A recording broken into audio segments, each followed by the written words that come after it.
Hero Club presents Los Ingobernables de Tokusatsu.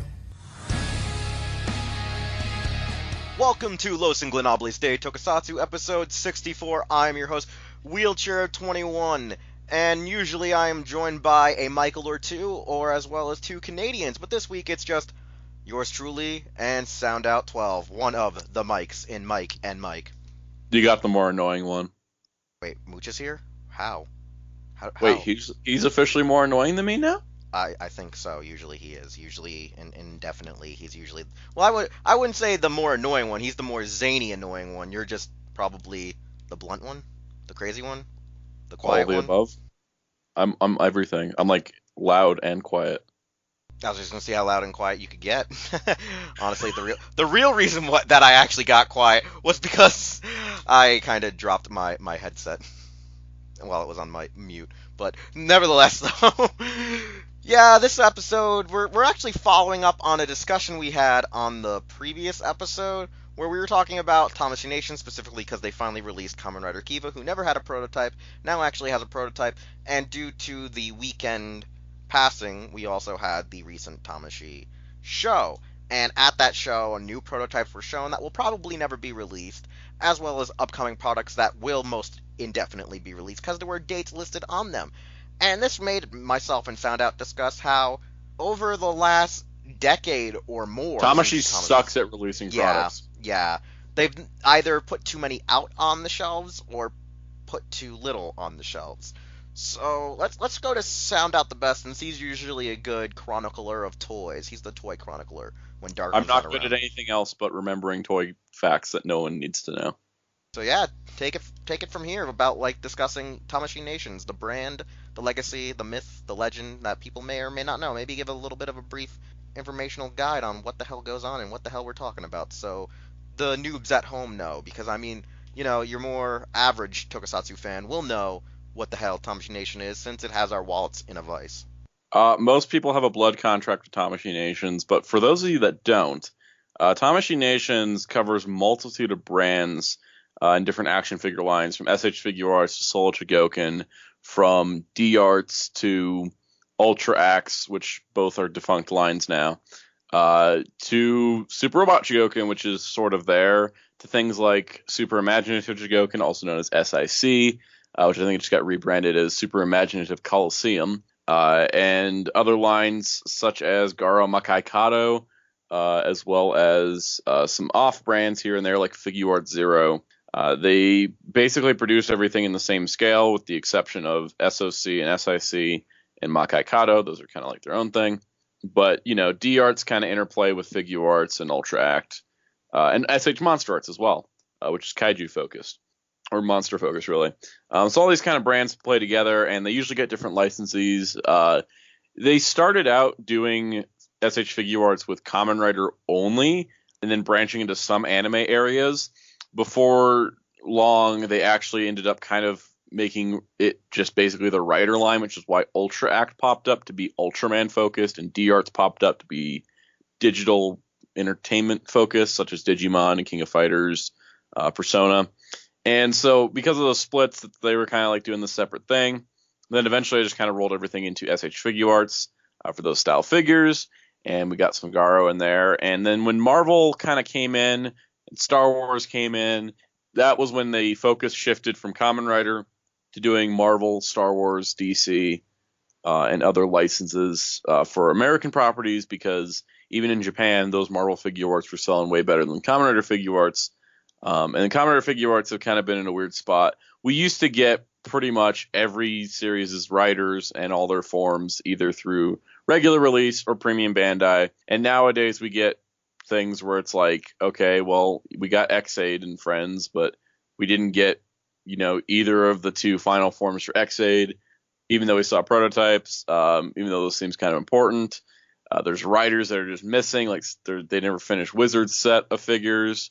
They just kind of start things and then just stop suddenly. It's gotten to the point where it becomes very frustrating, because you know that if you buy a figure like, for example, Shinkocho Seiho Kamen Rider Decade, and they show a prototype for Shinkocho Seiho D-End, you may never get that D-End. And right now, we don't have that D-End. But then again, things have changed. S.H. Figuarts Shinkocho Seiho Hibiki, he was released several years ago, and they had started floating the idea out doing the secondary riders, and it wasn't until this year that we got Ibuki, Todoroki, and Zanki. So the fact that it took, like, I think 3 years to get to do the secondaries from Hibiki, which were all exclusive naturally, is kind of a sign that they just kind of do whatever they want whenever they want, and it's really hard to track and follow. The one thing we know is consistent is that it's not consistent. So yeah, that's the brief overview. Yeah, and for us who somehow got trapped into this figure arts, I've been collecting line, figure arts since 2009, so a whole decade. I was gonna say, I wonder whose fault could that be for some of us. Usually Shuko and Shinobi. LOL, we like poking fun at Brian. LOL, Shuki's our friend, but he also got, like, everybody hooked on figure arts, I think. I got everybody hooked on Dragon Knight Figmas. Yeah, no, I can tell you this from first-hand experience. I joined CS Toys chat room, become friends with Brian over the chat, become friends with him on Skype. Then next thing I know is it tended up being that weird friendly peer pressure of, oh man, these figures are good and cheap and affordable. And at the time, technically, figure arts actually were better made affordable figures at the same price of the retail figure. They had where I was like, die-cast feet they had back then. die-cast feet. They actually looked a little bit better than the retail toys. They had more accessories than the retail toys, more articulation, and like it was just to be a display piece on my desk, or to fiddle around with when bored, but not actually. It's not supposed to be a toy to play with, like, say, your basic retail figure. So it was just something nice to have. But then, as years have gone on, the prices have inflated, either due to oil costs, sculpting costs, and whatnot. Also, We'll the get to fact that that later. they are making them more detailed these days than they used to. Yeah, true. But it was one of those things where, like, it was one of those weird things where, like, it wasn't really full-on peer pressure, but, like, Shuki laid out the pros and the cons, and at the time there weren't that many cons. And the pros were actually better than the cons, where now it's like 50-50. That was before Premium Bandai took over most of the releases. Yeah, that too, because back then, at that point in time when I started collecting figure arts and you started collecting figure arts, There was only like one five? or two exclusives. Five. There were only five. Yeah, there was like barely any exclusives. And then now it's shifted to where most of the Toku figure arts are exclusive. Like, there's more exclusive Toku figure arts than retail ones. Yeah, because when I started buying, the only figure arts that were exclusive at the time were like 3 Den-O. There was New Den-O, Yuki, Gao, New Den-O, Alterform, and then the 5th one I think was the first one that I pre-ordered, which was either Ixa Rising or Rising Ultimate Kuga. Ixa Rising came first. So at least we know, like, the course, because like I said, like, I can't remember the full schedule of the releases right now, because I'm looking only at the ones that weren't made list rather than the ones that were made, because that's going to be the part of the focus They later. made a ton of figures for this line, and they made a ton of stuff across all the brands. Like, I didn't even mention Robot Damashii, which has got probably more releases than Figure Arts does at this point. And really, it's like, there's so much they put out, and there's so much that is in these shows, too, that it's still like, okay, even though they've made hundreds of Rider Figure Arts, we still are missing so much. And it's frustrating because sometimes, for me, I'm like, okay, I don't care about having every single version of Kamen Rider Gem. I just want, like, one of them. But then, like, I also want, Seiho Dien, but I'm not getting that. And instead they're just doing another Gem figure that has, like, a belt change. It's like, okay. Oh, that's the thing that pisses me off, is that the way they designed the X-Aid Riders was that you couldn't change their belts, and now it's like a middle finger, because I'm not gonna lie, I would have liked if they would have just made Dangerous Zombie Level X, because by the time the show got to that point, he should have just came with the belt replacement. He should have been retail too. I don't know why. I don't know. Yeah, I don't. Exclusive. It's the Zangetsu syndrome. It's like the Shin Zangetsu one. It's like after the first one, it's all exclusive, but for Gem, his are all exclusive. Like, it's one of those things, like, if they would have at least released Level 2 with Shakakiri Sports, it probably wouldn't have been a big deal. But then, like, everything from him has been exclusive, which is kind of obnoxious and annoying. Yeah, and like, it's weird. His base form was like, what was his base form was a Tamashii Nation, and then, like, his Level X was Premium Bandai. And then, of course, like, his human forms, there's 2 of them that are Premium Bandai, which is ridiculous. There shouldn't be 2 of them. And then there's, like, the level 1 billion, which I don't know how that hasn't been repainted into Maximum Mighty X yet. That is ridiculous. So, you want to hear something funny, though? I'm going to say this right now. Because they announced the one with the actual gamer driver, at least it will, if it does get a release date, will decrease the overly inflated price for that Gem Figuart, because that thing is one of the most expensive Figuarts currently in Kamen Rider. Personally speaking, if they actually release that level, the gamer driver version of Dangerous Zombie, I'm probably going to pre-order it. It's probably going to be exclusive. I'm probably going to pre-order it because I want a Gem, but like I just can't pay the prices of the ones that are out. And I didn't pre-order them before because I couldn't do it. But this time Also, you weren't into the show when it was announced.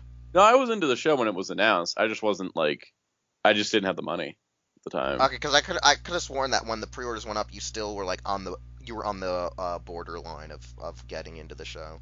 Right now, I haven't bought any X8 Figuarts except for Poppy, and the only way I'm going to go in for the other 4 main riders is if I can get a Gem. Otherwise, I'm not going to do it. I'm just going to get X8 and call it a day. Yeah. So like the thing is with Tamashii Nations, the first one that we should talk about is that Figuarts and Soul of Chogokin have been like their first name brands. Those are like Soul of Chogokin was their first name. Besides Robot Damashii. Soul of Chogokin existed before Tamashii Nations existed. Yeah, because one of the earliest Soul of Chogokins was King Joe and King Joe Black.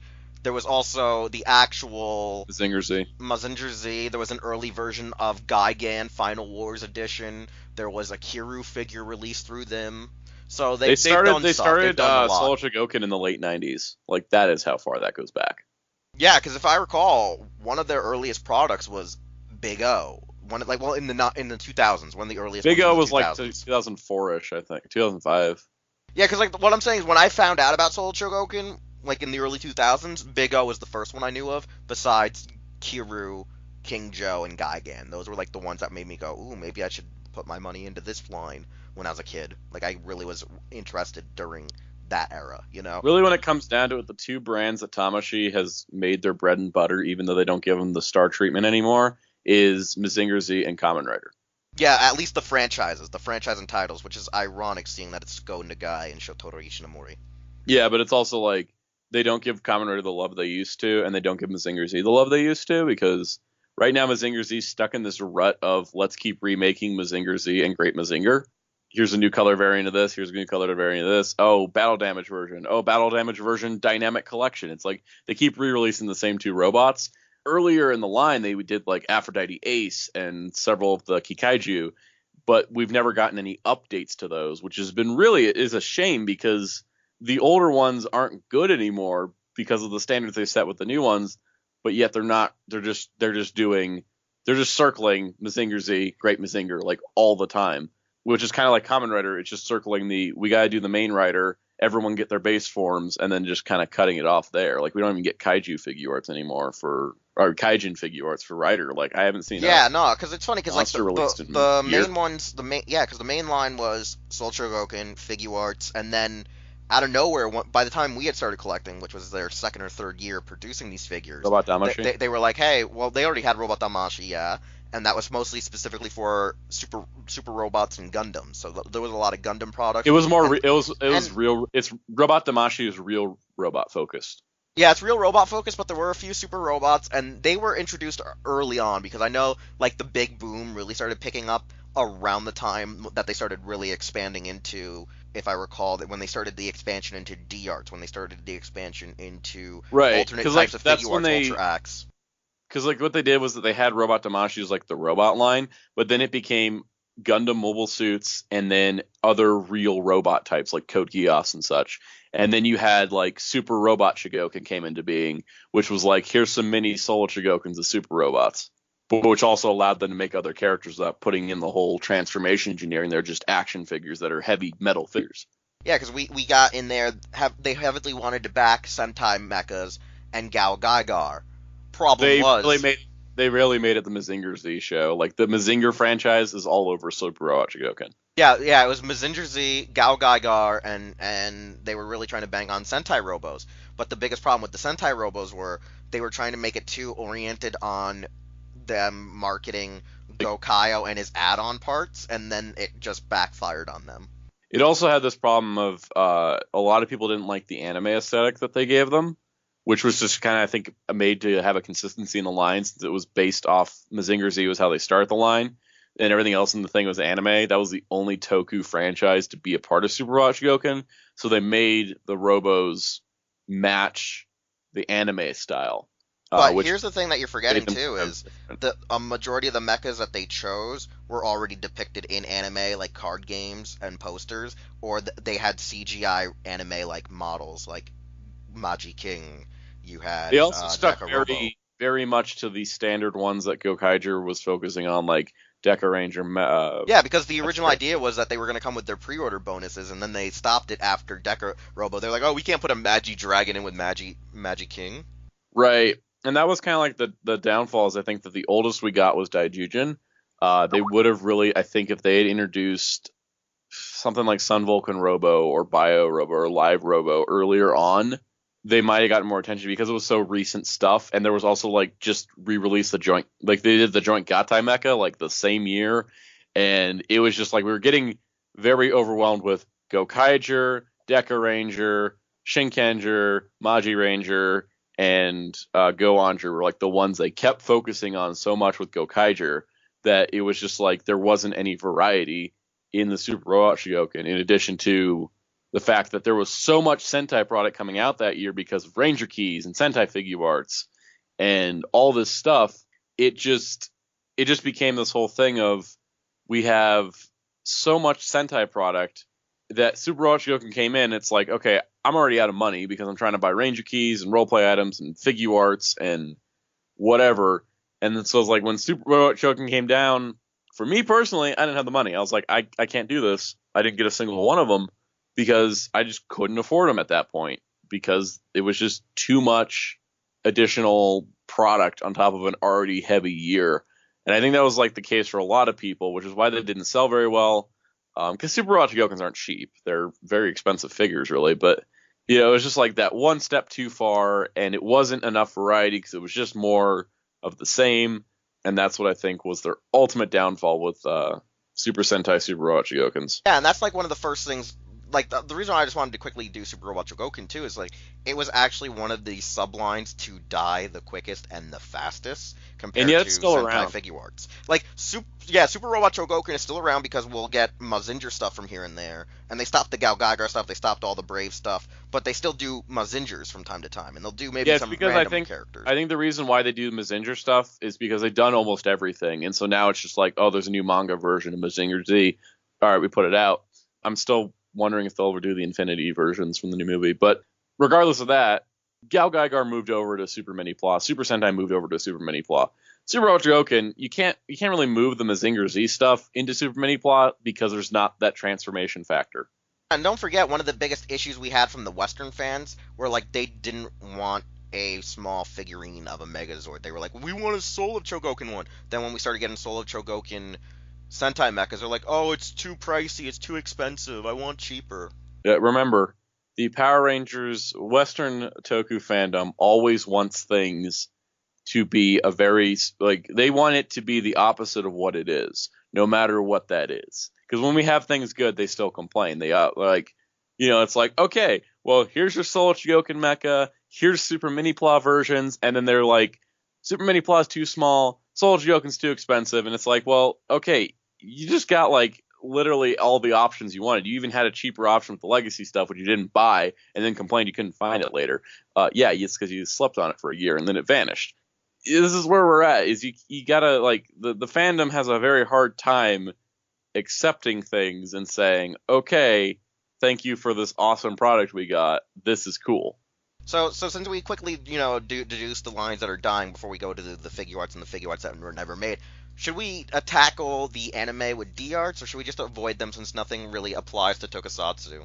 Because, let's go through a few of them first. Yeah, because let's just talk about the possibilities of what we should have had and what we could have got. Because here's the thing: they tried to integrate a little bit of anime into it, even though they were still trying to keep anime into Figuarts. But they were trying to play along with, if it's an anime series that also has a video game series, we'll do it. And so, we did have some interesting topics. So, how about you attack or tackle the ones that were under that line? Okay, so for D-Arts really seemed it when it debuted. It was War Greymon, Metal Garurumon, Omegamon. It was very Digimon heavy, and it stayed Digimon heavy. The most successful D-Arts we had were the Digimon ones, specifically the Royal Knights. Those sold pretty good, and then that's why they moved into Figuarts, continuing that. Well, we did have some prototypes that were shown. For example, we had Taichi and Agumon, which were released or were shown at a Tamashii show, and they didn't have a release date. Yep, that's the tag for Wargreymon. Thought they had a release date for a second. The Agumon looked like it was minimal articulation. The Taichi looked like a statue. Kind of a D-Art Zero look to them. But it was something that they threw out there, but I don't think it got very much positive reception. To go along with that, they also showed a Gatomon / Tailmon in the same style, but I think because they weren't super articulated, they didn't really catch on. Same with Diaboromon. Now, Diaboromon just got made in the Digivolving Spirits line, which has been so much more successful than D-Arts, it's not even funny. But they had originally shown off like a Figuarts Zero version of Diaboromon, but it never materialized in the end. The most frustrating part of the Digimon D-Arts to not exist was the Beelzemon Blast Mode parts, as they were solicited alongside the figure in the official photos. I think they were intended as an add-on set. They were always intended as an add-on set, but they were showing them in the preview images to say, hey, this is coming. It just never happened. We got Beelzemon, but we never got the Blast Mode parts, and we never got his bike, which was also on display several different shows. In terms of more recent Digimon stuff that's gotten out of the wayside is that they did Figuarts Zero, Taichi, and Agumon from Digimon Adventure Tri, which did actually come out as a premium Bandai item. But the Yamato and Gabumon never saw the light of day. I'm assuming that's because nobody really wanted the Taichi that much. D-Arts did a pretty good job with their Persona line. They kind of did it a little different, where Persona 4 got a lot of focus with Persona 4 Arena. So Figma ended up making a majority of the human characters, even though they still have skipped out on Yosuke. Everyone skips out on Yosuke. And Bandai showed off that, we're going to do the human characters as Figuarts Zero, and we'll do the Personas as D-Arts. Now, most of these came out, except for Teddy's Persona, which was shown on display. But other than that, they actually did a good job at releasing all the main characters' personas for the main, three to four characters, plus Thanatos from Persona 3. They did not release one of the other personas from Persona 3 that I do not recall the name of. But they did release Figuarts Zeros of the Yukiko, Yu, and Chi. But the Yosuke and the Kenji that were shown on the same display as when they revealed the D-Arts for the personas never came to existence, which that kind of is slightly frustrating because Kenji and Yosuke don't even have Figmas, so you're kind of left with no way to have those characters. So it's one of those things where they got really dang close. They released Yosuke's persona, but didn't release Yosuke. So it's one of those incomplete collections just because things did not sell the way they wanted them to. And then they were trying to do Metabots, and that just bit them in the ass. And then Kotobukiya actually started doing Metabots as model kits, which actually slowly that worked out up. better. Yeah, it's weird. I think it's because they were cheaper. Slow. But here's the thing: the model kits, they started them, then stopped them. Then out of nowhere, they announced Metabots 7 and 8, and next thing we know, 5 to 8 new Metabot kits were announced, and I'm like, where have you been all my life? Yeah, and the thing with the Metabots D-Arts, I kind of forgot about them, even though they're sitting on my desk here. We got Metabe and Rokusho released. They were $45 a piece, and they're 3 inches tall.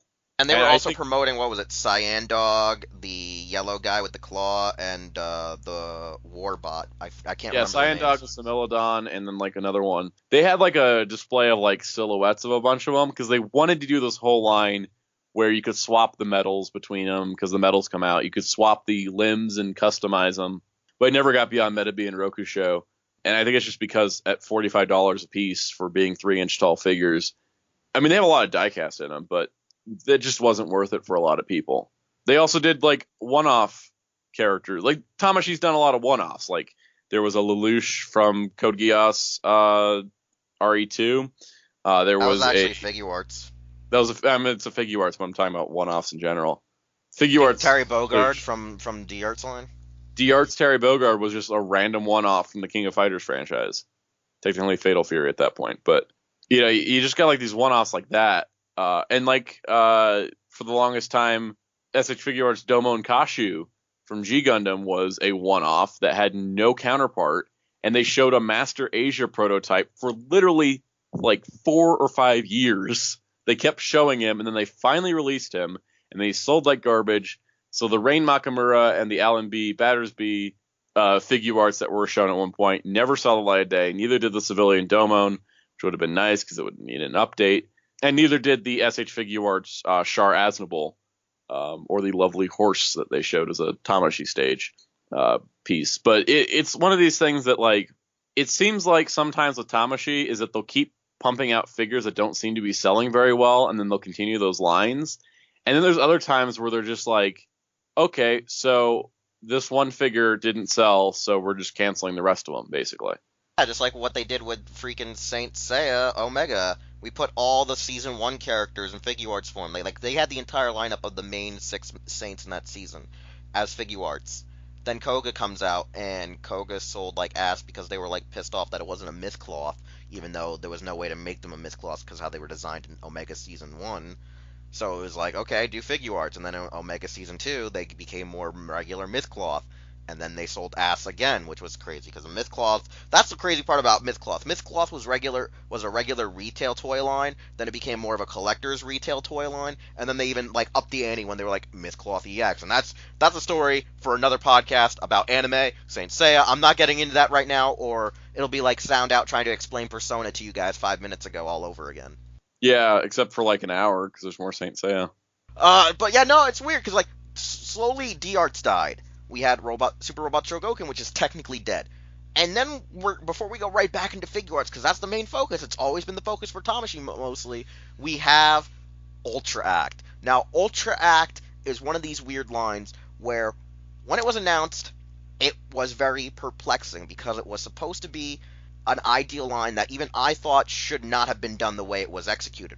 Because how Ultraman is, it's one of those ones where Ultraman could have actually fit into the MonsterArts line, rather than the actual Ultra Act line. But the other argument was, well, because Ultras are human-based, they should be more figure arts-based. And the kaiju aren't always 100% kaiju-looking. They're sometimes kaijin. So they decided, okay, we'll give Subaraya its own effing brand. Like, we will fluff the hell out of Subaraya and make the Ultra Act line for the Ultra series. Which kind of made sense, but executed poorly. Because when they were taking the quality of Subaraya kaiju and heroes, they were giving them the like pseudo mixed treatment of the best of both worlds of figure arts and MonsterArts, so they kind of felt like a really, really, really poor figure, especially when they first started. Early waves of the first figures that came out, which were like Zero, Belial, regular Hayata, so Shodai Ultraman, Hayata, Seven, Tiga, some of Tiga's earliest forms, Gamora, Balton, Zamashu, Mabius, anything in the old vintage black boxes, which I don't think Sound Out you had any of them, but I did.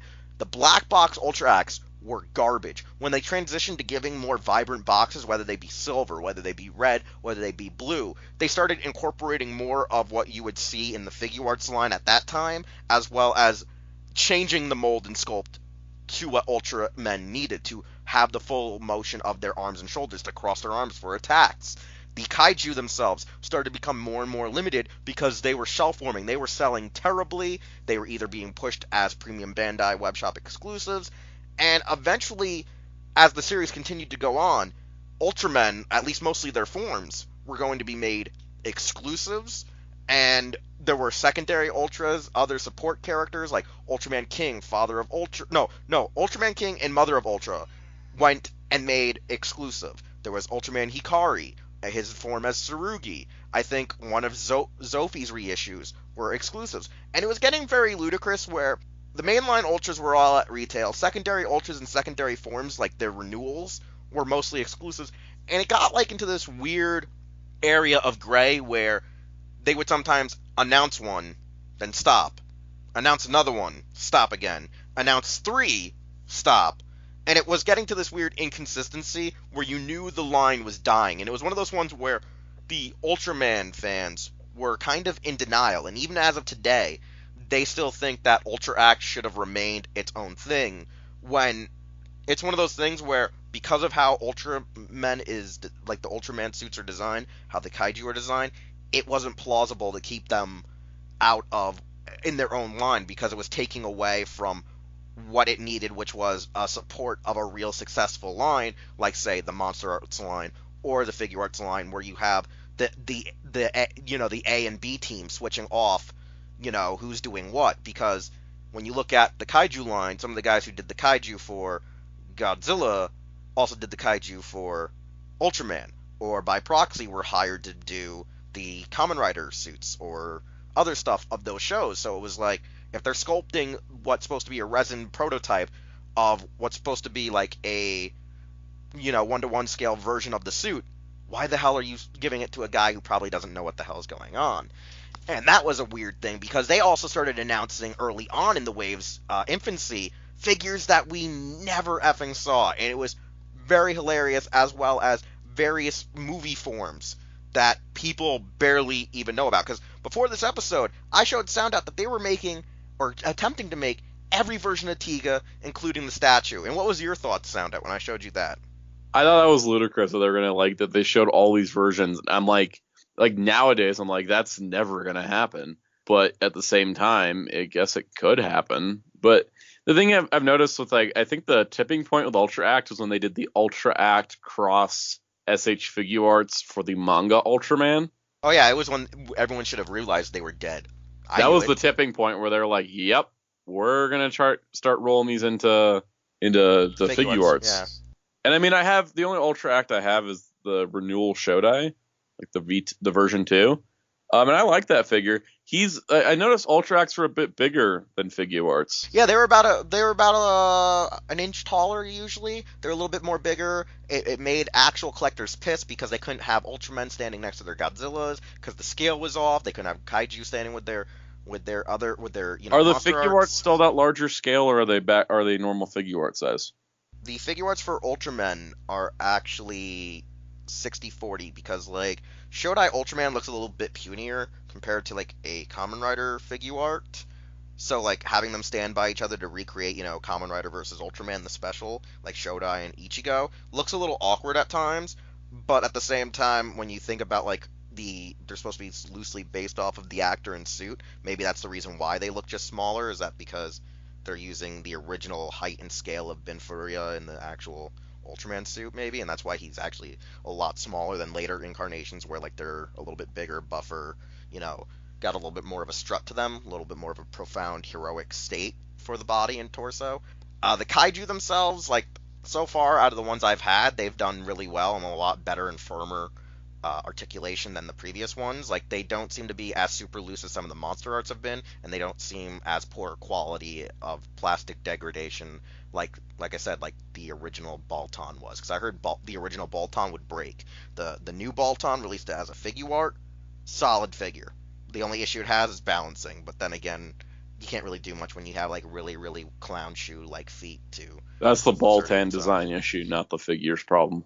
Yeah, it's pretty much the design of Balton and the type of plastic they used maybe have been a little bit too weighty, or weighted, I should say. But it was one of those things where you either had to put the kaiju in with the kaiju and the aliens and the ultras in with the Figuarts line, and I think they thought that no one would want to do that, and so they were like, let's just put it all into Figuarts. But it kind of looks weird having a Figuarts Gamora in with, like, when you put it alongside the various Sentais that were released before it, the various Ultramen and Kamen Riders released around that time, and you're just like, why is a Godzilla-like creature in this line? It should be in the Monster Arts line. And that's just my ideology and OCD maybe talking, but I feel like stuff like Gamora, Red King, Twin Tail would be like stuff you would want to put there, where stuff like Balton, Mephiles, Sajin would be Figuarts. But I guess because they wanted to keep everything somewhat, properly and scaled with the suits, that's the only reason why.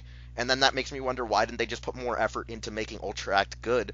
Because like they did make it actually good. I really did like everything from version 2 onwards. But then they were just like, we're just going to make everything exclusive, which made me go, why are you killing this market? Like it really felt like they couldn't recover from bad press from the original releases. That's maybe the reason, but I mean, look at Monster Arts. Monster Arts survived even through the bad press of the original first Godzilla released, the bad press of when like Mechagodzilla and Space Godzilla released, the fact that they were so scarce in releases and focused only on the Heisei era, they barely touched Showa, they barely touched Millennium, and now they're slowly like, hey guys, we got, some premium Bandai special editions coming out where we gave them more accurate paint schemes to the movie. We gave them more accessories. We've actually are reissuing, Kiru with the final battle stuff because you guys been asking for it for all these years. We're actually making, what is it, GMK Goji. We made Kiru Goji. We, in addition, released now 64 in its emergence version, which a lot of people really wanted. We're releasing King Goji. We released 54. We released Shin. We released Shin's, second form. We released its third form. So when you look at it, Monster Arts was able to somehow just keep itself relevant with some reissues, as well as once they finished off the Heisei era, they were like, well, shit, we have to actually now go and do the rest of the franchise. Yeah, pretty much. And it seems like, as well, in that regard, the spin-off lines from Figuarts really didn't seem to have the same quality that Figuarts did. The only ones that had good quality seemingly was Monster Arts by the sculpt and mold, but their articulation has always been very tricky, and I think that's only due to the design of what it's based on, Yeah. Well, how about we move along to Soul Chogokin? Oh god, we already talked about that one. Soul Chogokin is interesting because of how detailed and intricate Soul Chogokins are. Almost none of them are just made for prototypes to be shown and then just never released. Like right now, the only one I know of that hasn't had a full release is the Soul Chogokin Crimson Typhoon from Pacific Rim, which has been shown multiple times. But Gypsy Danger came out like a year ago, so it's like, all right, when are you actually going to release Crimson Typhoon? Unless Gypsy Danger didn't sell as well as they thought. So it's kind of one of those things where they're supposed to be doing Cherno Alpha and Striker Eureka as well as Crimson Typhoon, but right now it's just sitting with they only released Gypsy Danger. Also, I'm pretty sure Robot Damashii Pacific Rim didn't sell very well because they didn't finish off the ones from Uprising, nor did they go back to get the ones from the first movie. So it's hard to say. I wish they would release the model numbers. Kits were doing fairly decent, though. The model kits were doing really good. I was surprised the Robot Damashi's didn't do as good because they were like $30 a piece. No, they were like 20. The Gypsy Avenger was 20. The rest of them were 30. I just remember them having like really low sale prices at like retail though. Like, yeah, their retail price is super low. Like, they made them very accessible for the international market.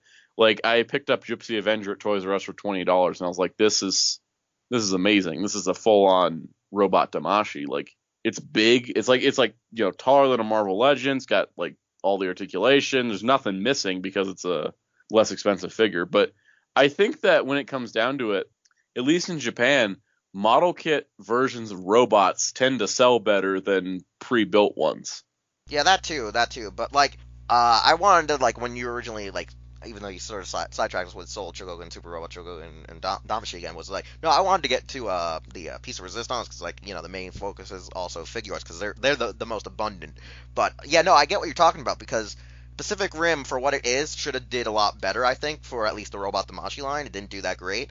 I still wonder where the hell that is because I remember seeing the prototype also in New York for one of them when they did the the road show. That should have been Crimson Typhoon, I think. No, it was one of the Gypsies. It was actually one of the Gypsies we saw the prototype of. Oh, because Gypsy Danger might have been the one then. But all I know is that I think that's a really weird uphill battle. But like, let's get to the Figuarts one because I don't want us to run too long. Because if we do too long with the Figuarts, or if we don't start with the Figuarts now, since we've been bouncing around everything around that. Can we talk about a line that actually completed itself? What? Figuarts Tiger and Bunny actually put out all its main characters after it took like 2 years. Yeah, and Sailor Moon practically did all of at least the main characters. It hasn't done like the alternate forms, but it technically did all of it. Tiger and Bunny managed to get all of its main characters out from the series and the 2 movies, even doing some alternate versions with different logos. And they did Figuarts Zeros for all the main heroes' civilian forms. They had a couple Figuarts Zeros that never came out, but they managed to do really good with that line, which I thought was awesome. Should we talk about how Dragon Ball doesn't have hardly any unreleased prototypes hanging over it? Yeah, it really doesn't, because one thing we wanted to focus on with Dragon Ball is that they'll announce a Dragon Ball, but then they kind of just actually release them. Like, the only ones that haven't been in, like, Tamashii Hell would be, what would you say?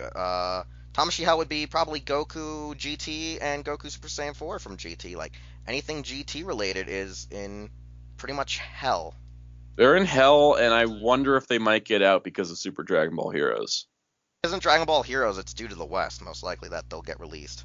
For sure. Yeah, I mean, with Dragon Stars apparently having a Super Saiyan 4 Goku in its lineup, that might be a sign that they're just going to be like, all right, maybe they're like, oh, let's let Bandai of America take the fall on that if that's going to be unsuccessful before we produce a full figure art.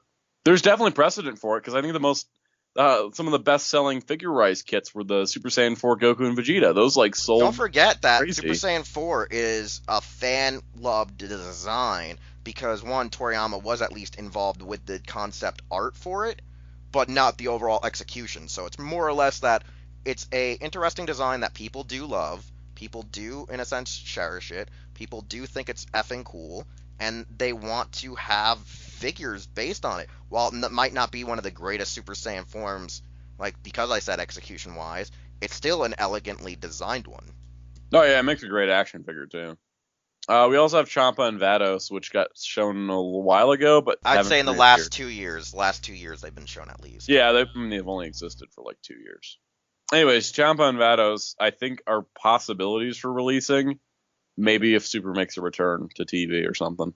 I think they're still possible of releasing them only because with the American airings being so late like they are right now, they're going to have to be made just because of fan demand, I feel like. Even whether it not be just the home office, but because of Bandai Namco Collectibles now, is going to be nudging them going, come on, make it. Come on. Same with Jacko the Galactic Patrolman, because Super's really popular, and I think that he's part of that. No, because I know that Jacko is, like, popular because it's Toriyama comedy, but in the West, I don't know how many people actually like him. I think you and me are, like, few people that, in a sense, like, find him endearing. I've never seen anybody expressly hate Jacko. Like, watching Resurrection F, a lot of people laughed at the Jacko scenes, like when I watched it in theaters. I think it was also because he was, like, a fresh new character, so everyone was like, ha ha ha, it's funny. But I think it's also for people who've never seen, like, Toriyama on his crack binge. Because, I mean, like, when the Ariel episode aired, everyone was, like, effing pissed on social media. Yeah, because people don't understand where Toriyama comes from. Like, Dragon Ball also has an interesting thing that doesn't happen to Kamen Rider, which is, oh, hey, here's a prototype of a figure, and then when it actually comes to release, it's in a different costume. It doesn't rarely do that, but it does do minor civil liberties, because, I mean, with Nappa, yeah, he was, like, the first main focus of coming in a different costume. I think the only other person who ever had that scenario was Goku Awakening version, because, like, they kept showing the artwork of Goku Awakening from the actual episode, so everyone assumed it would look just like the episode, but when we finally got it, it looked nothing like the episode when he finally went Super Saiyan. Also, now that Super Buu has been solicited, the Super Buu they showed before was the one where he absorbed Gohan. Now it's just the regular Super Buu. Somebody at the office was like, maybe let's go in order of levels. Yeah, I don't really know. It's just one of those things where it comes to Dragon Ball, they've done it right. Sailor Moon, they've done it pretty decently, even though I know I've heard the figures themselves had quality issues. And Tiger and Bunny, they nailed practically everything they needed. Whereas Kamen Rider, and let's just say the aforementioned Super Sentai, they've gotten, like, crazy shafted. Like we talked about early in the episode with Kamen Rider, they'll announce figures, they'll announce series, they'll announce characters, they'll show an entire lineup. And then they're just kind of like, yeah, well, we're going to go a different route now because the new series airing. Can I run down the list of Super Sentai just so we know what casualties happen to that line getting canceled?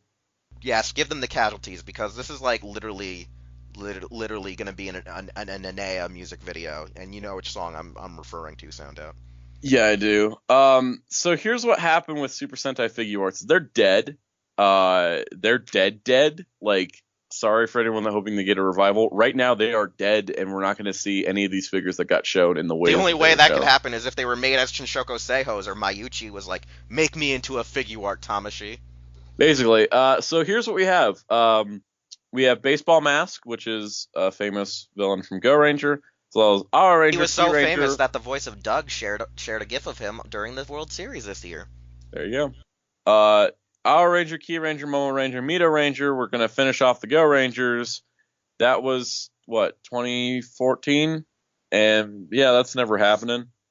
which is kind of a shame because of the first Sentai team, and they couldn't even finish that team, which kind of sucks. We also have the swap modes for the 5 main Deca Rangers, which not that big of a loss in the end. Then for Bokenger, the other 3 Bokengers, the other half of the team, never got made. For Geki Ranger, there was Rio and Melee. For Shinkenger, Ghetto Shinken Red, and Super Blue, Pink, Green, Yellow, and Gold. They never got released either. And then for Akiba Ranger, Malshina, Akiba Red, Akiba Blue, and Akiba Yellow without their helmets. And the weird anime girl from that show didn't get made. But that's a lot of... Oh, and the 3 Jetman for the 3 remaining Jetman of Yellow, Blue, and White. That's a shame. That's a shame that we have so many unfinished teams hanging over us. You know what's funny, though? That they were able to finish Sun Vulcan because there's only 3 characters. I feel like Sun Vulcan was like a mercy thing where they're like, okay, we put out Bull Eagle. Hey, we could just stick Shark and Panther in a set together. And then they were like, okay, here we go. Like, that's what it felt like. That's what it felt like. It was like a mercy killing for Sentai. It was a mercy one, but it's also one of the ones that is actually one of the most popular Sentais, if I recall, in Japan, but not internationally. Yes. It actually has some international claim, I think, because Hawaii? I don't think it was one of the ones in Hawaii, was it? I don't It was recall. right after Battle Fever, so yeah. Okay, so maybe, yeah, okay. But yeah, no, it's one of those ones where it got away because of its popularity, I feel, and because of its low hero count. Oh, yeah, it was easy. It I was just mean, like, here, 2-pack, done. Yeah, because, I mean, like, look at Hurricaneger. They're just missing Shurikenger. Which sucks, because that's one figure, but it's a really hard one to do because of the form switch. Yeah, because let's have his helmet spin around and him remove his jacket, and that's a new form. And yeah, that's hard to do. You wouldn't be able to do it. You just make 2 figures. But they were being cheap at that point. They're not going to. Yep. Yeah, so Sentai has like a lot of unrequited like finish, like, you know, Deca Break, Deca Master got skipped on the Deca Rangers. Hell, I remember there being a big one prototype, but yet the Sentai Wikia and a few other places are saying that there wasn't, even though I recall seeing one in one of the display cases at one time. Ranger Wiki also doesn't have the Jetman listed, so who knows anymore. In the end, it doesn't really matter. Cue Linkin Park. Kamen Rider?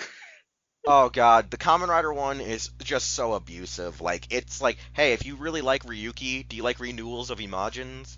Do you like Gaim and Exade? Well, we're gonna beat you and make you cry. Alright, so Kamen Rider has had a lot more prototypes shown than any other Tamashii line, and there's a lot of stuff that never came out. So we're going to briefly kind of run down these and kind of talk about why some of these shouldn't have ever existed. So first up, we have the blue version for Kamen Rider Super 1, which is the second bike. The first bike did eventually come out, but they showed the second bike on display and then released the first bike without ever showing it in a show, because that's what happens sometimes. We also had the Beat Goram for Kuga, which would have been his second bike, but his first bike sold like garbage because it was garbage. We have G3 Mild, which was kind of a one-off form that wasn't used very much, but it was shown alongside the other G3s. Don't forget, it was well the same year we got Saga, too. You know? It was the same show, Saga. With Ryuki, the missing Advent Beast / contract monsters were shown, which was Volcancer, Destwilder, Gigazelle, Biogriza, Blancwing, and Psycho Rogue, which presumably were all retools of the Shochak Henshin molds, which is what we saw with the other Figuarts contract beasts. So it's still really confusing why those never came out. I did like the concept of them doing it where they were all 2-packs, where it was every rider came with their contract beast, but then Zolda rolled up and was like, yo, I just have a bunch of weapons for my contract beast, and you have to buy my contract beast separately on Premium Bandai. And I was like, okay, sure, for Zolda. And then, you know, Oger rolls up and he's like, hey, I got my sword, and you can buy all of Genocider for like $150 on Premium Bandai. And I was like, oh god, this isn't gonna go the way I think it will. And it didn't, and we got a lot more single-pack Ryuki stuff. I really wish it would have been 2-packs for the whole line, because that would have been clean, it would have been easy, and it would have saved us a whole stack of unreleased Figuarts. Fai's Blade, Hibiki haven't had any prototypes that haven't been released, which is pretty nice.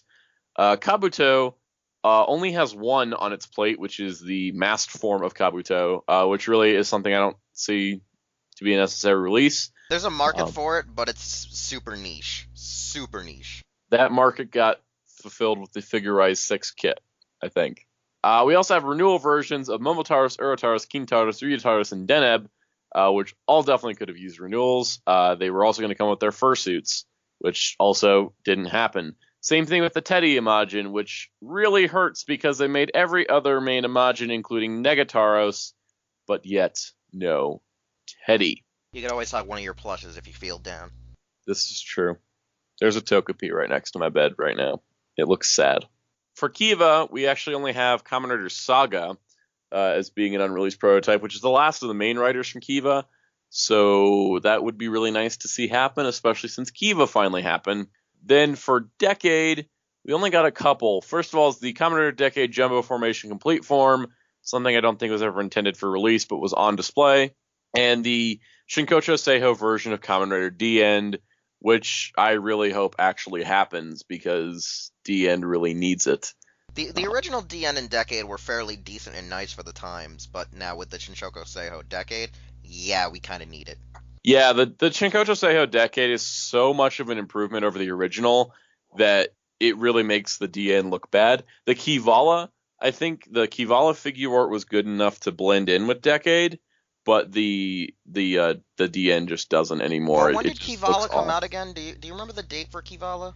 Kivala was like only, I think it was like the same year as Shinkocho Decade or the year before. Because I remember Kivala being around the cusp of either Wizard into Drive area, maybe, you know what I'm saying? I remember being in that area, so it was near when Shinshoko sales were coming around, which means the base retail line of Figuarts could blend in alongside of Shinshoko sales, but not 100%. Like base Figuarts were getting much better at blending, especially when you get to like Amazon's figure like they're base Figuarts, but they definitely are much better than some of the others, and they kind of blend with Seiho's. Yeah, Kivala came out in September of 2015. She was the only retail release female Kamen Rider so far. I say so far as in it'll probably never happen again because she didn't sell very well. Maybe because she was a one-off movie writer instead of being like, you know, Malika or Mage or Poppy, which were like main series female writers. I'm not salty, you are. Kamen Rider Double, we had some really odd things like the Revelgary, which is always listed down as an unreleased figure art, even though I don't think they ever intended to release it because shipping that thing to any retailer or even Premium Bandai to people's homes would just be obscene because it would be so freaking huge. That's always seemed like an impracticality. We also had the Futo-kun, which a lot of people were rooting for, but never came to be. The Kamen Rider Axel Yellow Signal version, I think they just made that, where they just took an Axel, they put it on painted it yellow. display for the promote the trial form. Yeah, it was promote trial form, and it was just to show the transformation. I don't think they actually ever intended to release that. That's one of those, we made it for the diorama kind of things. It's not like with Ultra Act, like I think we talked about a little earlier, where they actually were going to make the statue Tiga, and they were intending to release it, where I was like, why don't you just make it a Figuart Zero with the other two Titans? Yeah, that would have made sense. Anyways, Axel Gunner, another one of those probably not even planned to get made. The Shinkocho Seiho Nazca Dopant really seemed like we're throwing this out there. Does anybody want more Seiho Kaijin? And I imagine Daguba Zeba didn't sell very well as a Seiho, so maybe they're not doing anymore. And then there's Utopia Dopant, which kind of felt like a little bit of a gut punch because it was like, oh, he was really cool. And then again, he was only in 2 episodes, so maybe in Japan they're just like, whatever, we don't care about this like one-off character, while America or the Western audience is more like, yeah, Utopia was cool. I don't know. I don't know how popularities work, and I don't know how these shows work. I imagine there's an exit survey when you go to these shows so they can gauge like interest. Well, you remember during the Tamashii show before they verified that they were even making a Figuarts Nazca, there was like an actual poll there, and you could pick characters or sign in characters. And Mr. S once stated that he went in there, and that year that they were going to unveil or hadn't unveiled yet, the top like 5 votes were, if I recall, Nazca, Blue Beat, Black Beat, Shinken Red, and then later at the show or the following show, they're like, here's a Nazca and here's a Shinken Red Figuart. So they like had a list of characters, and a majority of those list of characters were people they were already working on or already greenlit on their poll. Yeah, because Nazca won that poll and then was like announced a week later. Like it was super fast. Shinken Red was shown at the same show that they did like the poll at, which was ironic. Yeah. I think I imagine with the Tamashii shows, I have no idea because I don't actually go there, but I imagine there's some kind of exit survey of like, oh, which figures would you buy? Because they do these shows to gauge interest, I think, in the lines. And that would be the only way to like actually track it, unless they're just implanting people with microchips and gauging their like blood pressure when they look at, Figuarts Fudo-kun, and they're just like, dead inside, and they look at like Figuarts Cyclone Axle Extreme, and then they just like light up, It's just like, what? I don't know how it works, honestly. No, But for every figure sold, there's a microchip implanted in there, and the chip only goes off when they know it's been opened and are moving that joint that the chip is implanted on. that makes sense, actually. It's all nanite technology. All I'm expecting now is for conspiracy theorists to be like, "Oh my God, these guys know. We need to inform them." And the next thing you see is like we getting tagged at Twitter of an entire Reddit page of the conspiracy of Tamashii brands. Well, here's the thing. I keep saying I should stop buying Figuarts, yet here I am buying them every month. I mean, I always keep saying, "Oh, I'm only gonna get one figure," ends up buying two. I'm only going to order one figure this month. Suddenly has 7. Oops. That used to be the good old days. I'm only gonna pre-order 2 or 3, 5, 8, 23 plus reissues. What?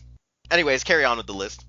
Carrying on, O's had a bunch of random combos shown, and nobody bought the 2-pack that actually came out, so they were like, okay, let's just scrap all those random combos. And really, there was no point. Like, nobody was going to be buying all 900 variants of O's. Or maybe there's like that one crazy person, but like the majority of people and the, money they need to make to even out the cost of producing them wouldn't make it worth it. They also never finished the Figuarts Zero Forze horoscopes. They never released Pisces, Gemini, Taurus, and Capricorn. Now, those were exclusive to Ishino Mori shop, so they were kind of a little bit more limited than Premium Bandai. And they'd intended to release all of them, but I think that they were releasing them one at a time, and eventually they just decided, are these selling? Probably not, and then they just stopped. Because once you had the main 5 horoscopes being released as full-on Figuarts, and the rest of them just being zeros, they just never got around to doing the others. And I don't think it's a big loss. I'm sure some people were maybe holding out, like if you're a Capricorn, Taurus, Gemini, or Pisces, because like I jumped on the Leo Figuart when it came out because I'm a Leo. So, it sucks, but hey, there's a horoscope switch out there for all you lovely people to have your constellation zodiac thing represented. And then there's Gaim. Oh, dear Gaim. Oh, dear Gaim. Ichigo Arms, Suika Arms, Yami Black Jimber Arms, Baron Suika Arms, Baron Ringo, Ryugen Kiwi, Kurokage Troopers, Mars Golden, Jam Darkness, Kamuro Silver, Duke Dragon Energy, Kurokage Shin Matsubokuri, and that's like all the ones they showed, not excluding all the ones that never got made, neither in Figuarts or in Arms Change, because Gaim had too many riders with too many forms. And the ones we were at least expecting were the ones based on the movie, the Dragon Fruit Duke, or whatever it was called, and the actual Jam. So, I mean, those were the only ones we were expecting. Kamuro would have been a waste as a Figuart because it was a waste as an arm change, but they should have made Mars. That would have been cool. Anyways, Drive did pretty decent. Speed Vegas, Speed Hunter, Speed Mixer, those are all tire variants. Those would have come out as retail release pre-order bonuses, I think, if they had more retail releases. And they would have come out as an alternate parts set if the Forze ones didn't sell like garbage and are still sitting at Hobby Search for like 200 yen. And then there was Brain, which should have been made because they made 3 versions of Heart, but never Brain, or Medic for that matter, but they never showed Medic. And Kamen Rider Yongo, which would have gone great with Kamen Rider Sango. But then again, those two never met each other, so who knows. Thoughts on Drive? Yeah, with the Drive ones, most of the things was like, hey, we're going to make more of the bonus add-on tires, but then they just were like, we can't do it because the Forze module is undersold. So we'll do it as pre-order bonuses, but then when they stopped making retail releases, they ran out of ways of selling the actual tires. Yeah, that's for sure. Then we have Ghost with Edison, Robin, and Newton Damashis, and Machine Hoodie for Spectre, which nothing's too out of the ordinary there. Like, I think like those alternate forms, because we get more of those base alternate forms, like you get like Rider has been increasing the number of like base alt forms for their main rider, And so, like, at this point, we're not going to get figure arts of all of them because it's just incredibly hard because And of you how. can't also judge which are going to be the ones that the show decides on using to be the most consecutively used ones either, to make the figures based upon and what would sell at retail or at exclusive because of that. Exactly. That's the thing is that, you get something like you're watching the show and it's like, oh, we're hyping up Hawk Gatling for build, and then he just doesn't use it next episode or the next episode or the next episode. I mean, that's a problem with Kamen Rider Zeo right now is once he got Forza, he stopped using everything else. Which, again, I can respect the mentality of once you go Forza, you can't go back, but still, build and X8 armors don't ever get used hardly. So it's hard to judge, and when they're making figure arts based off these forms that are only going to have like a handful of appearances, if not, I mean, there was a couple tires from Drive that only had like one appearance, so it's hard to say. I think with figure arts being as expensive as they are to produce and to sell, they need to be careful, and so like the major forms are what they focus on now. A big casualty was the Neo Cyclone for the new Kamen Rider 1 movie. That is Yeah, such a shame. that bike was glorious. I want to know what was going through Tachibana's mind before his death when he, secretly was hiding that bike for all of our lives and the Showa era. Exactly. Let's see. We also have for X8 a bunch of stuff. Maximum Gamer level 99, which would be a direct repaint of level 1 billion Gem, except they don't want to do it, and I don't know why. They already made the mold, they made the figure. You just gotta paint it in pink and put it out. It's not hard, Tamashii. Also, they showed a prototype for Muteki Gamer, and that's something that a lot of people want because the only thing that sells as well as a main rider, the only thing that sells better than a main rider is a popular secondary rider, but most importantly, what sells on par with the main rider is the final form. There are people out there that because of the whole no base form Kiva figure art thing, collect only final forms for riders, and they don't have Muteki, nor do they have Genius for build. Like that's no Nora Mugen for Ghost. That's three final forms in a row that they've just completely skipped out on. What is with that? They used to be so good at making the main rider in the final form. They also haven't made Hibiki armed, which they haven't made Hibiki Kurenai even. Hibiki's been out for like 4 years and they haven't repainted that guy yet. What the heck? It seems like really easy stuff to do. It's cheaper to just repaint something and put it out, but here we are with there's a prototype for Muteki that's never come out. I don't understand it anymore. Also, other X8 things are from the recent show, so we're not gonna mention them. But the biggest, the recent show did show what we really wanted, which was Giri Chambara. What was it, level 3? Giri Chambara level 3, the X0 version of Gem Zombie. Like, there's stuff we want, but I hope they come out.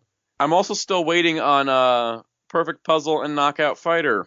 The hell, Tamashii, you make the final form for a rider, but not the base form. Is this Kiva all over again?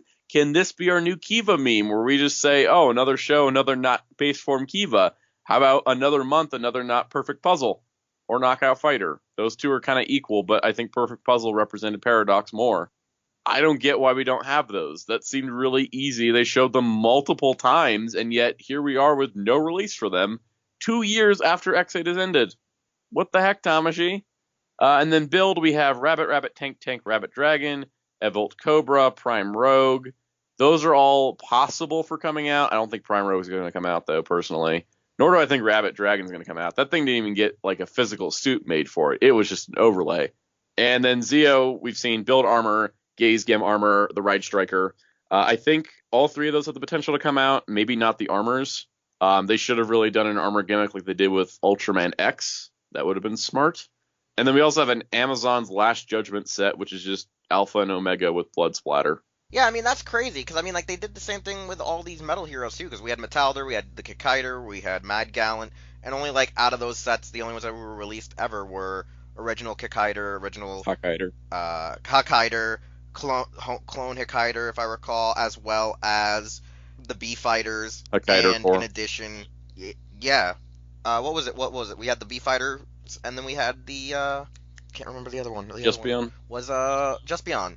But we didn't get Wind Mad Spectre. Gallant, we didn't get Spieled On, we didn't, and some of the Wind Spectre stuff, yeah. Yeah, it's kind of weird, isn't it, how we have, some of the stuff happens and some of it doesn't. Reboot Kikaider should have been out when the movie was coming out. or like shortly after to capitalize on that hype. It really seemed kind of odd how they just decided not to do it. Same with the thing is with the reboot Kikaider and reboot Hakaider, they could have sold both in the hype of Gaim because they both appeared in Gaim, and one of them was freaking Ryoma Sengoku at one point. Also, Kikaider 01 did come out as well.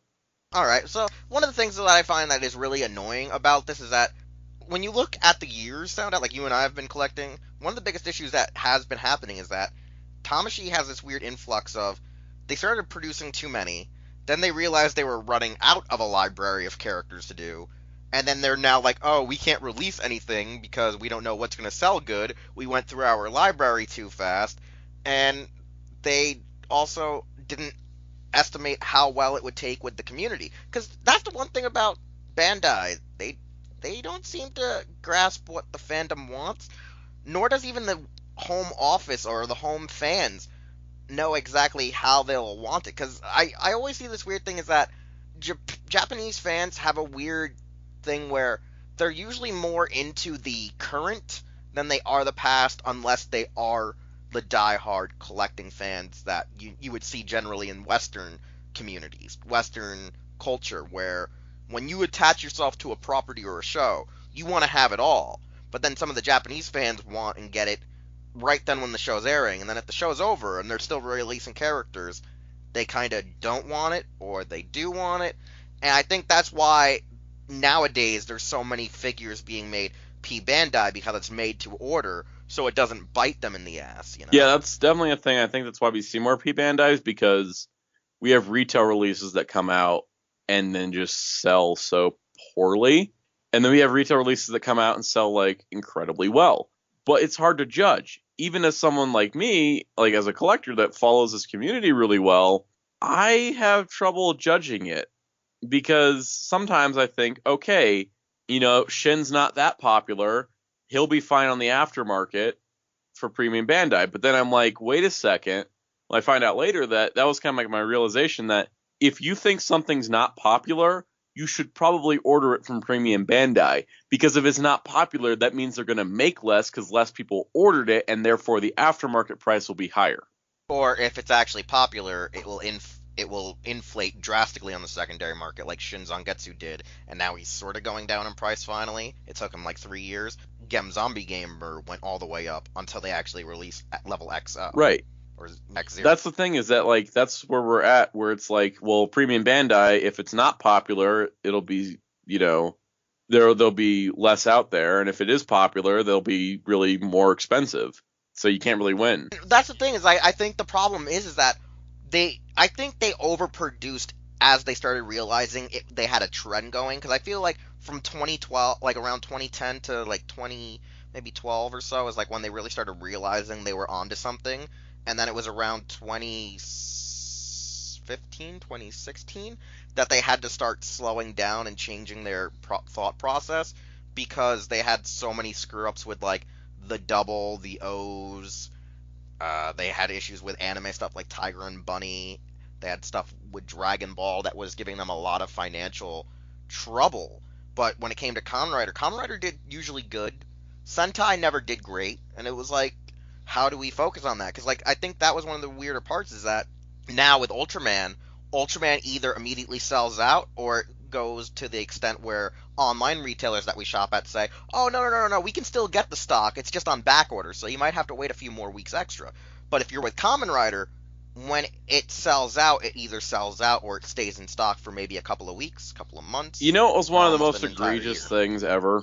No, I don't, because I can't think of it at this time. Figuarts Gold Drive was a retail release, which would be something we would normally associate as a web shop exclusive. Especially since it didn't sell worth a crap, because that was one of the most hated characters from Kamen Rider's recent memory. It's funny too, because I thought he was one of the best villains because he was just so evil. He was, but everyone hated him because of how frickin' evil he was. And that's the weird thing. Like in Japan, those are characters that are loved. In America, those are usually the ones that are drastically hated. And the problem really is that they released him at retail, and now he's just insanely cheap on the aftermarket. You can get the figure for like more than half its original cost. it's kind of crazy when you look Now, at would it. you say? Would you now? Here's the thing. Would you say like the joke I was saying earlier in pre-production was that it's kind of like YouTube's algorithm that Tamashii themselves don't know how the fans are going to react, and their marketing don't know what to do because it's like one of those 60/40s. Like if we act on it now, we can make the money, but if we don't act on it right now, we can actually gauge how the fandom is reacting towards it. Because that's one of the things you and I have been seeing is that like in Japan, they'll be asking for stuff that the international market doesn't want, and the international market really doesn't have a say. But then Tamashii will sometimes, once in a blue moon, flip the script, and it'll look like they're listening to us rather than to their own home offices.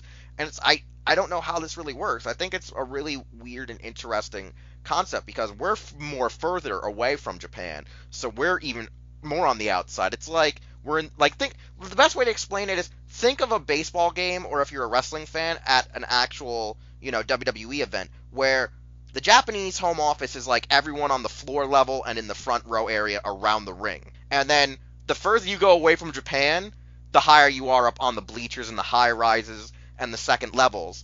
And so it's like the ones down near the floor have good viewing seats, and they're like, oh, okay, I know what the hell's going on. But the higher you are is you're looking at the ring, and you're also looking at the Titantron or the big screen, scoreboards and stuff to see what the hell is actually going on. So it's like it's a really interesting mess. It's It's an interesting mess. You don't know what's going on. Is that you realize that they make poor decisions a lot with what's retail and what's exclusive, right? Because yes, they make more from exclusives because they're a little bit more expensive and they can do it as limited production runs, but they also never reissue them.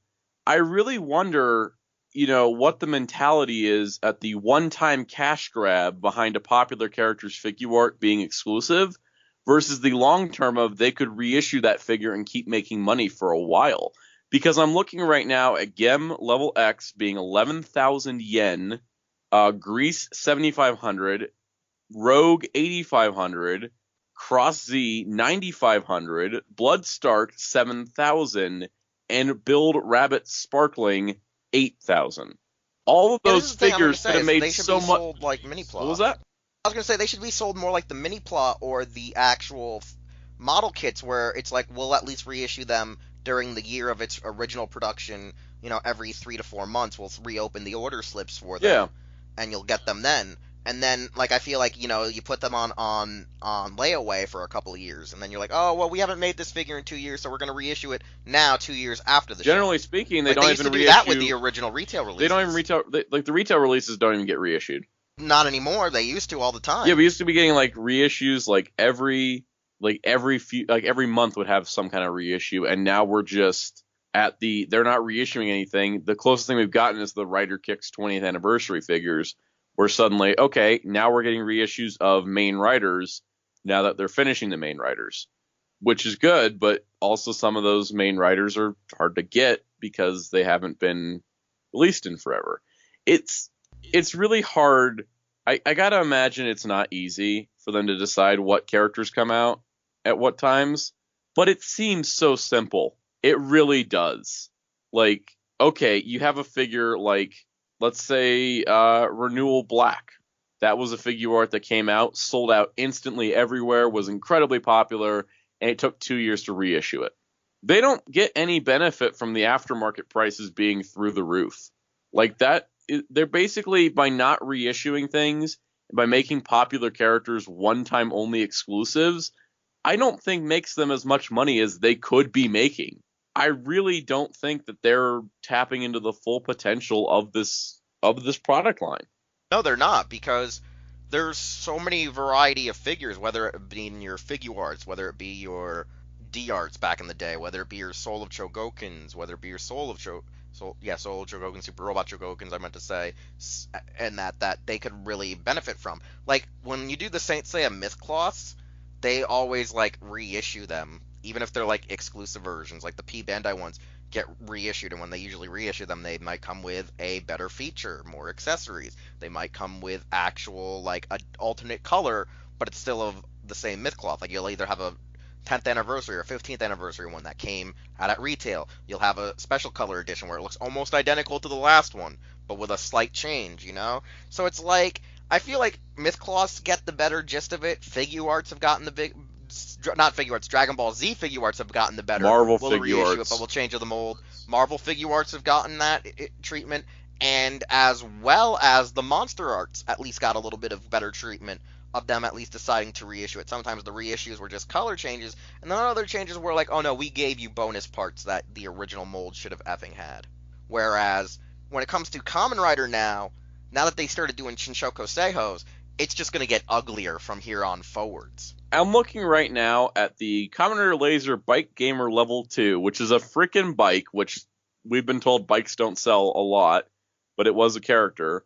He's going for 15,000 yen on the aftermarket because he was an exclusive. Don't forget, like, they did that. It's like, why are your bikes exclusive? Like, why don't you just make it that they're made to order, like, Gunpla? Because a rider needs his bike. Not everyone needs to actually get the bike for the rider, but you should still give out the actual effing option to get the bike with your rider. You know what I'm saying? The one time they did this that was weird was that they released Kamen Rider Garen only with his bike, and people were kind of pissed because, you know, he was the only one packed exclusively with his bike, and then, you know, the other 3 bikes had to be bought separately, with Blades being retail, and I think Chalice's retail, and then Langle's bike was exclusive. But you had this weird spot of like, okay, so you made one, you tried this concept out once, but then you never had an option to buy Garen on its own. So it really is a weird thing. It is a weird thing where they try something and decide instantly that it failed. It's kind of like with D-Arts where they're like, oh, well, Terry Bogard didn't sell, you know, the American of King of Fighters didn't sell in Japan. Oh, I wonder why. Now, this is the thing that also is making me afraid, too, because for Ultraman, when they first started, they had, like, blast effects for them, like they did when they were Ultra Acts, but now they're not making as many blast effects for them as Figuarts, and I'm like, why are you not doing Effect parts this? in general have been a thing that has gone away significantly.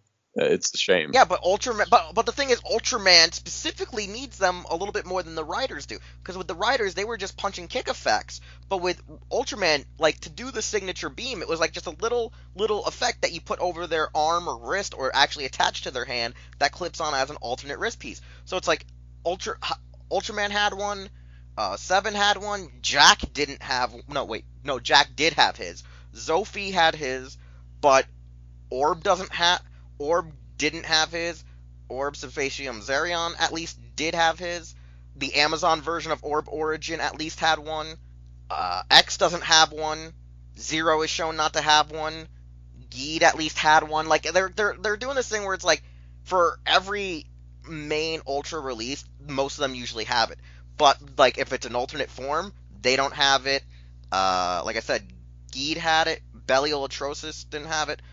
I'm worried that Zero's not going to have it. Zero Beyond has some of his effects, but not all of them. So I'm very, very worried, and I'm very, very skeptical at how well it's going to turn out when they start releasing other Ultras that are more reliant on having some of these cool effects, like Gaia, Agul, maybe like Mabius Taro, and Leo and Astra when they do their, fusion attack. Like, I'm like, what's going to happen when we get that far? Because I want more blast effects with my Ultraman, because eventually, if they don't put out blast effects with their main Ultras, it's going to look really dumb. Because, like, I get the idea was because X is an armor-based Ultra, they can get away with that, but I'm like, they're missing out on his, X Blast, his freaking Zandium Ray.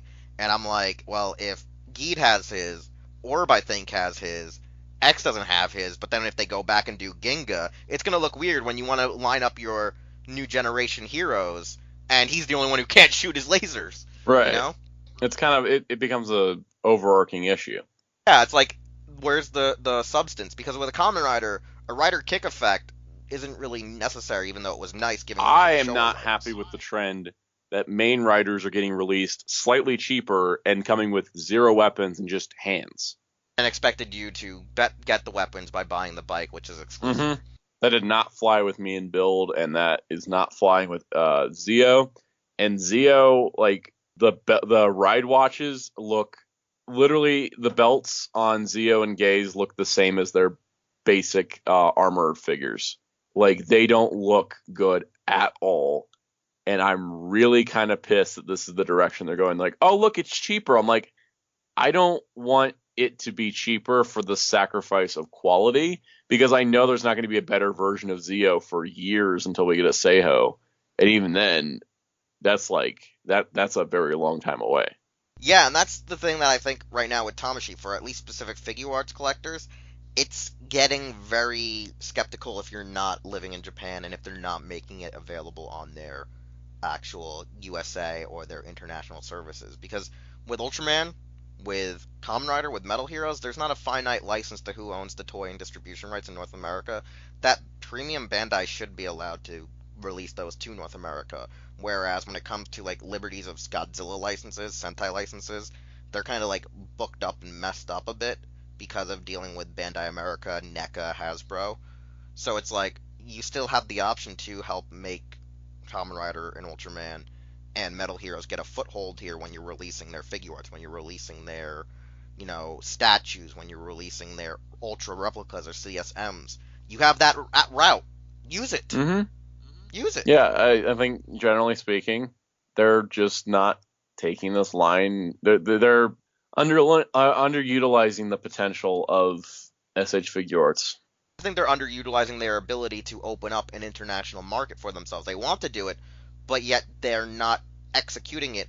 And people are telling me that live in Japan that one of the biggest issues is that they don't understand international market, and two, there's actual more legal issues that go around with just, even though they own the master license, there's like IPs of, oh, you have to pay X sculptor for every like case sold or every stuff sold, and it's like, oh, we have to first sign off on that and their consent to issue out these items. And I'm like, that's a lot of like red tape that you put yourself onto, which ends up also screwing up your expansion to the West. Yeah, and it's complicated, but at the same time, it just seems like they could be making so much more money from figure arts than they are right now if they just get character selection, availability, and just it's stuff that seems easy to fix. Like international distribution is complicated, okay, but reissuing stuff, that's not hard. There's like if they ever like track, it seems like they're not tracking the market whatsoever, and that's kind of the problem. Is it? That's a problem. There's so many issues. It's like the YouTube algorithm. It's like they're messing up. We're not gauging it right. They're not gauging it right, and it's like, who's wrong and who's right now? Is it the people or the producers? I don't really know anymore. And that's why moving forward, I think Tamashii Nations need to go back to how older Tamashii Nations were everything that they put on a display needs to be authentically green lit. Like if you put it out on the prop, it needs to just say display item, not green lit.